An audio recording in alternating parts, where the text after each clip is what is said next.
Bien le bonjour les amis. Dans cette vidéo, je vais te montrer comment je réalise mes photos de sunset en pose longue. C'est parti!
On passe maintenant à la partie intéressante de la vidéo. Je vais vous montrer comment je fais mes poses longues.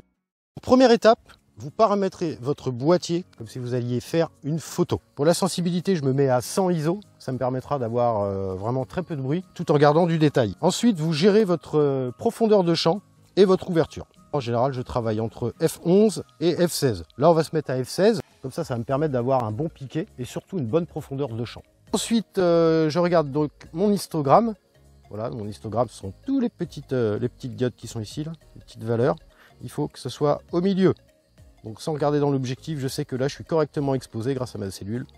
Alors ensuite, comment est-ce qu'on fait pour pouvoir calculer ton temps d'exposition? Parce que le but de notre photo, c'est de faire une pose longue. Pour ceci, nous allons utiliser un filtre ND1024 ou ND1000, hein, suivant les marques. C'est un filtre ND de la série Z Pro de chez Coquin en 100 par 100. Et ça, vous allez le mettre donc devant votre objectif afin de faire diminuer la lumière et d'augmenter votre temps d'exposition. Alors comment calculer votre temps d'exposition? C'est très simple. Soit vous faites la règle des 500 ou des 250 si vous avez un capteur petit format et les 500 pour un capteur grand format.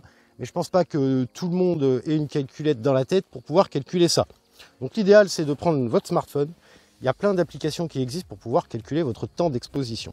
Pour ma part, j'utilise l'application ND Expert. C'est une application qui est gratuite, elle est simple d'utilisation et je vais vous faire voir tout de suite comment elle fonctionne. Ce que vous faites, vous entrez votre temps d'exposition que vous avez dans votre boîtier, donc là en l'occurrence au 1/4 de seconde, 1/4 de seconde au ND1024 et ce qui nous donne un temps d'exposition de 4 minutes et 16 secondes. Voilà les amis. Et évidemment, vous n'allez pas appuyer sur l'obturateur pendant que vous faites une pause très longue ou longue, sinon ça va trembler et ça va être vraiment une galère.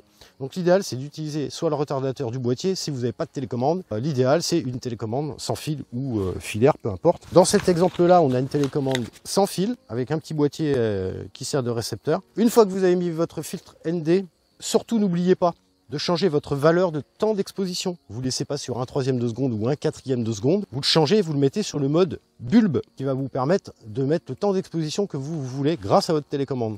Vous appuyez un coup, vous attendez pendant 4 minutes votre photo et vous rappuyez un autre coup et votre photo, elle est prise, votre exposition est correcte. J'ai fait ma mise au point avant d'installer mon filtre ND. Si je le laisse en mode automatique, à cause du filtre ND, la mise au point va pas se faire. Donc l'idéal, c'est que vous faites votre mise au point avant, vous bloquez sur le mode manuel et comme ça, quand la photo va se déclencher avec votre filtre devant, vous n'aurez pas de problème d'autofocus et votre mise au point sera conservée. Voilà les amis pour ce tuto express. C'est maintenant la fin de cette vidéo, j'espère qu'elle t'aura plu. Je vous laisse avec ces quelques images de coucher de soleil. On se retrouve mardi prochain pour une nouvelle vidéo. C'était Loïc, à bientôt les amis.